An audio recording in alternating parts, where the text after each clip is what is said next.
रायजो राजा नोंथांमोन, जुदि आङो आंनि उनाव 300 जन कर्मिफोर लानानै 300 जननिख्रुइ बांसिन कर्मिफोरखौ लानानै आङो जुदि गुबुन पार्टियाव जुदि जयेन जायोब्ला, गुबुन पार्टियाव दोलोआव जुदि आङो बाहागो लायोब्ला आं मा मोनगोन आरो आंनि उनाव थानाय 300 जननो आं मा होनो हागोन? रायजो राजा नोंथांमोना साननानै ओरैनो मोनखायो, जाय मानसिया लिड लागोन, जाय मानसिया लिडार जागोन, जाय मानसिया सिगां थाबायगोन, बै मानसियाल'सो माबा मोनसे बेनिफिटखौ मोननो हागौ। आरो उनाव थांफानाया हले बे माने थाम्फै होग्रा बायदिसो आरोना, ओरै हा थाम्फै होग्रा बायदिसो माने। बेखौ जोङो मोनथियानो, राजखान्थियाव बियो थाम्फै होग्रा बायदि माने उनाव सापर्ट खालामग्रा। नाथाय जेब्ला माने फिथाइया थायो, जेब्ला गोमोन जागोन ना, अब्ला माने बे फिथाइखौ माने राननानै माने जानो सम गैया जायो माने, मिथिबायना? थ' बिनिखायनो नोंथांमोना नुनो मोनबाय बावैसो सिगां माने ओरैबायदि बिथांनि जि कमेन्टनिफ्राय, बिथांनि बिबुंथिनिफ्राय जोङो हमनो हादों माने नोंथांमोना नुनो मोनदों माने बाक्सा जिल्लायाव माने जोंहा राकेश ब्रह्म बिथाङा गावनि खिथु उनाव माने 300 जननिख्रुइ बांसिन UPPL कर्मिफोरखौ लानानै बबे पार्टियाव जयेन जागोन, माने बबे पार्टियाव जयेन जागोन, माने ना BPF आव जागोन, ना BJP आव जागोन, ना कंग्रेसाव जागोन, दा नोंथांमोना रावबो मोनथिथ'वाखै आरोना रायजो राजा नोंथांमोन। नाथाय बिथाङा अलरेडि माने UPPL पार्टिनिफ्राय माने रिजाइन होबाय आरोना, रिजिगनेसन होबाय। दा रायजो राजा नोंथांमोन, बियो मोनसे आंनि बादिब्ला आरोना, बेखौ आङो ओरैबायदि साननानै लानो हायो, आरो नोंथांमोनाबो बेखौनो साननानै लागोन माने मोनसे पार्टिखौ मोनसे बिराद गिदिर माने बे धक्का होनाय बायदि जादों आरोना, मोनसे बिराद गिदिर माने खहा खालामनाय बायदि जादों आरोना, माने धक्का, जायखौ माने फोथाय खेबस' होननानै बुङो आरोना। थ' थिग बेबायदि आरो बेबायदिनो माने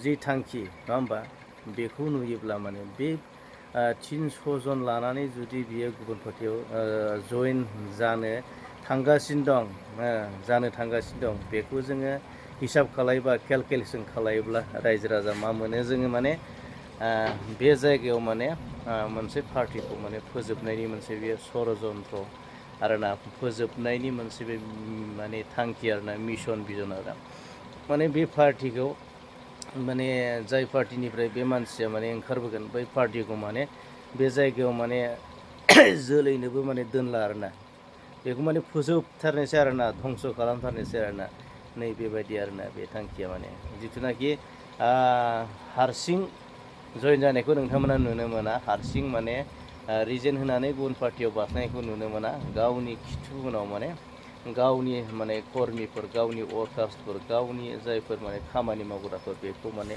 लांफाजोबगोन आरो माने लांफाजोबनानै माने गुबुन पार्टियाव जयेन जागोन, जाहाथे गावहाबो एसे डिमान्ड थानायनि आरोना।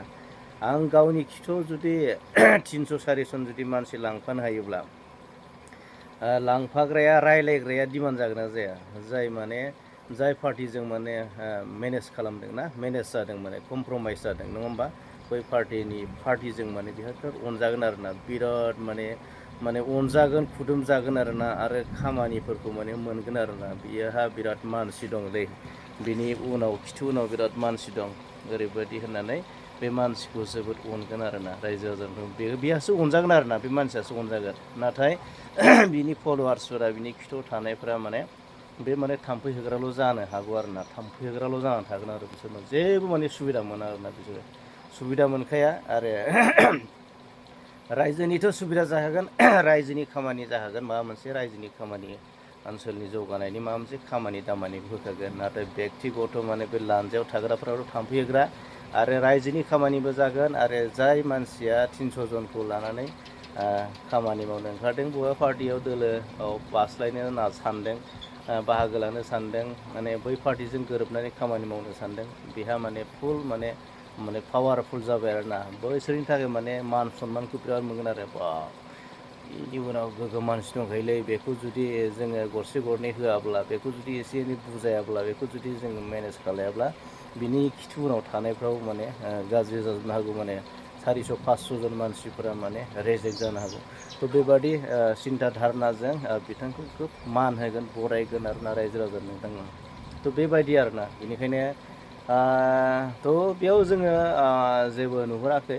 दा बेयाव माने आरो गोबां मानसिफोरा साननो हागौ माने UPPLनि जोबोर गिदिर खहा जादों आरो UPPLआ माने उननि समफोराव इलेक्सन बिसायख'थि गेलेनाय नंला नामा नैबेबायदि मोनसे साननो हागौ आरोना। नाथाय UPPLनि मिशन भिजन आरो थांखिया माखासे जोबोद माने जाय समाव नङा होमबा माखासे माने माबाफोरखौ नुहुरखानानैसो जिथुनाखि माखासे मावनो गोनां खामानिफोरखौ जाय खामानिखौ माने बिथांमोना जाय खामानिखौ नुनानै बिथांमोना जाय दलखौ दादोंमोन, पार्टिखौ दादोंमोन, UPPLखौ दानाय जादोंमोन, बेखौ सोरजिनाय जादोंमोन ना, बे सोरजिनाय थांखि मिशन भिजना दिनैसिमबो गोमायाखै आरोना। आरो बिथाङा बेखौ लानानैनो आवगायगोन। बे मिशन भिजन आरो थांखिखौ लानानै बिथांमोना आवगायगोन आरो थांनानै थागोन। आरो थांनानै थानाया जोबोद दरखारि, बेखौ नोंथांमोना ससियेल मिडियानि गेजेरजों मोनथिदों।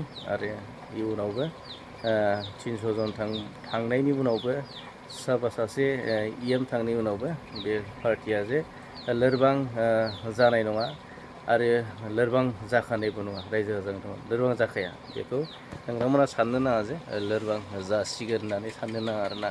लोरबां जाया मानोना जोंहा प्रेसिडेन्टआनो UPPLनि प्रेसिडेन्टआनो MP जानानै दं नङा होमबा, गोहोगोरा आरो सक्तिशालि जानानै दं, ओरैबायदि ताग्रा जाना मजबुत जाना दं, माने मेनेज खालामजोबनो हायो, सालायजोबनो हायो ना, पार्टिखौ सामलायजोबनो हायो। बेनिखायनो बावैसो रिसेन्टलि मैयानै माने जिथुनाखि CWC नङा होमबा मोनसे क'क्राझाराव मोनसे मिटिं जिरायबायानो आरोना। ओरैबायदि माने हिउज माने इम्परटेन्ट माने जाय माने समस्याफोरा दिनै सोलिगासिनो दं बिनि सायाव गोबां डिसकास जाबाय, सावरायबाय आरोना। इयाव हाखाया आरोना नेक्स्ट टाइमाव नाय माने ओरैबायदि लोब फैगोन आरो याव माने जेनदों होननानै जे जेनबाय थागोन बयबो मिथिगौ आरोना।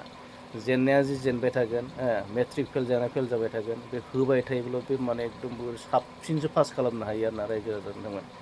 मेट्रिकआव पासाव बोरैबा मिस्टेक गोरोन्थि जानानै जुदि फेल जादोंबा बियो उननि बाराव नोंथांमोना नाय, बियो ओरैबायदि बबेयाव गोरोन्थि जादों बेखौ बासिख्ल' बे एकदम फर्मुलाखौल' लाजोबगोन।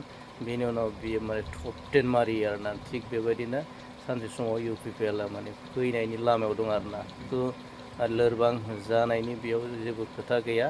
आरो भिडिअआ बारा गोलावबा नोंथांमोना एसे बरिं मोनगोन, मानोना बेखिनियावनो दोनथ'बाय आरोना। गोजोन्थों आरोना। आरो आसा खालामबाय नोंथांमोना एकदम चेनेलखौ साबस्क्राइब खालामगोन। गोजोन्थों, थेंक इउ।